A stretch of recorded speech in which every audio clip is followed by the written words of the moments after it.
Ratusan massa yang tergabung dalam Komite Nasional Papua Barat atau KNPB Wilayah Timika menggelar aksi unjuk rasa damai di gedung DPRK Mimika pada Sabtu 15 Agustus 2026.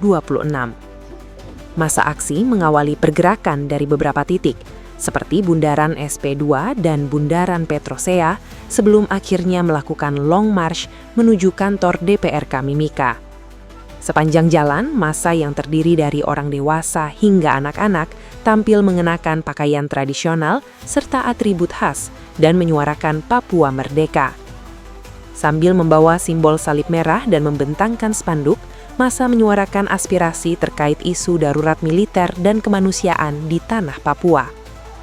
Tak hanya menyoroti penarikan pasukan militer dan penanganan pengungsi, Ketua KNPB Mimika, Yanto Awerkion, juga menegaskan pentingnya proses hukum yang transparan terkait dugaan tindakan rasisme yang melukai perasaan masyarakat adat.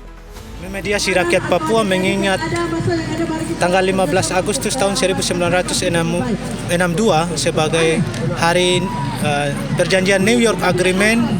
Kami orang Papua, bahkan KNPB menganggap itu sebagai perjanjian ilegal yang dilakukan tanpa melibatkan orang Papua, yaitu Amerika, Belanda, dan Indonesia, tanpa melibatkan orang Papua sebagai pemilik tanah, pemilik bangsa, yaitu Papua.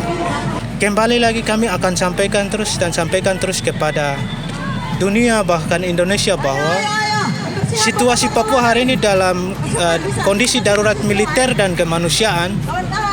Kami harap pemerintah Indonesia melalui pimpinan tertinggi harus menanggapi serius hal ini, soal situasi darurat militer dan kemanusiaan yang sedang terjadi di Papua. Karena kita mengharapkan harus ada damai di atas tanah ini. Jangan lagi ada korban jiwa. Kami minta kepada TPNPB dan TNI Polri mencari solusi. Bukan saja saling serang atau baku perang, tidak, tapi mencari solusi damai.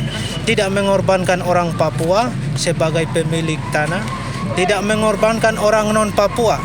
Yang berikut kepada TNI Polri, tidak boleh mendepankan orang non-Papua untuk menjadi korban juga, korban sasaran dalam situasi yang sedang terjadi di Papua. Jadi solusi itu harus negara cari solusi untuk menyelesaikan situasi yang hari ini sedang terjadi di Papua.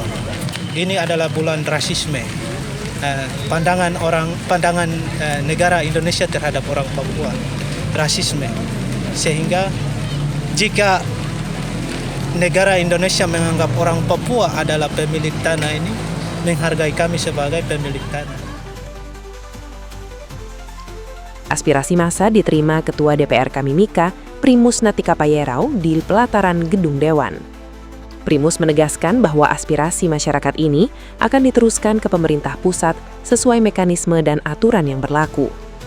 Untuk mengamankan jalannya aksi, sebanyak 400 personil gabungan disiagakan di berbagai titik vital kota Timika. Pihak kepolisian memastikan keamanan tetap kondusif melalui patroli berkala sebelum dan sesudah aksi berlangsung. Aksi penyampaian pendapat tersebut akhirnya membubarkan diri dengan tertib di bawah pengawasan ketat aparat keamanan. Tim Liputan melaporkan.